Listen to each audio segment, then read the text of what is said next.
Au terme de l'article 5 du Code de conduite de l'agent public de l'État qui met en exergue l'impérieuse nécessité pour l'administration publique d'avoir des agents professionnellement compétents, l'Observatoire de surveillance de la corruption, OCEP en acronyme, à travers sa direction technique dirigée par le pasteur Vincent Yandey, a poursuivi le lundi 8 septembre 2025 avec l'organisation des exposés. Un exercice scientifique qui consiste d'un côté à armer les agents et cadres des notions liées à l'éthique, à la déontologie professionnelle et à la lutte contre la corruption, et de l'autre, à les rendre capables de les vulgariser. 2 agents ont exposé dans la salle de formation coupage médiatique dans les pratiques journalistiques de terrain.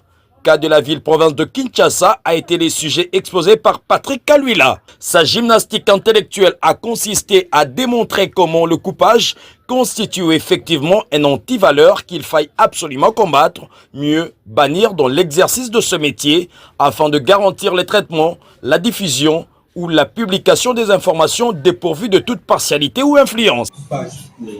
C'est un phénomène dont le journaliste se développe dans leur métier. Ce sont des antivaleurs. Dans ces métiers-là, il y a des journalistes penchants. Vous verrez que non, il y a d'autres journalistes. Quand tu parles de messieurs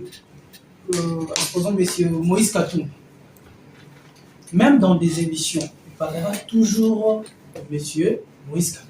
Quant au second récipiendaire de la journée, Jean-Marie Molichot, dont l'intitulé du sujet a été « L'intégrité comme pilier de la bonne gouvernance et de la lutte contre la corruption », cas de la République démocratique du Congo. L'importance de ces sujets repose sur les caractères indéniables que revêt cette notion d'intégrité sans laquelle aucune organisation, et surtout pas l'État, ne saurait se développer. Après les félicitations du directeur technique et des collègues, l'un des récipiendaires, en l'occurrence Maître Molichot, a livré ses impressions en invitant les uns les autres à leur emboîter le pas.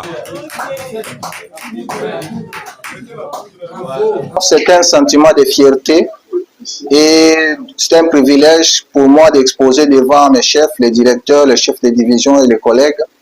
Vraiment, c'est une fierté, c'est un thème qui me tient à cœur, le thème d'intégrité, et je pense que ce n'est pas seulement quelque chose de théorique, c'est quelque chose que nous devons nous efforcer de vivre dans notre vie personnelle en tant qu'agent public de l'État, dans nos foyers et partout où nous sommes, comme le dit le Code, que ce soit dans notre vie privée ou publique, nous devons nous efforcer d'être intègres.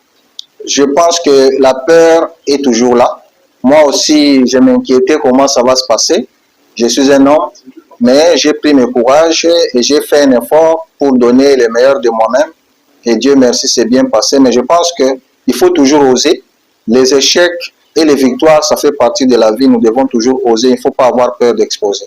Il faut noter que ces exposés viennent enrichir la bibliothèque de l'OCEP et pourront dans l'avenir être retenus comme module de formation lors de séminaires, ateliers ou d'autres activités de vulgarisation organisées par cet établissement public ou celles auxquelles il prendra part.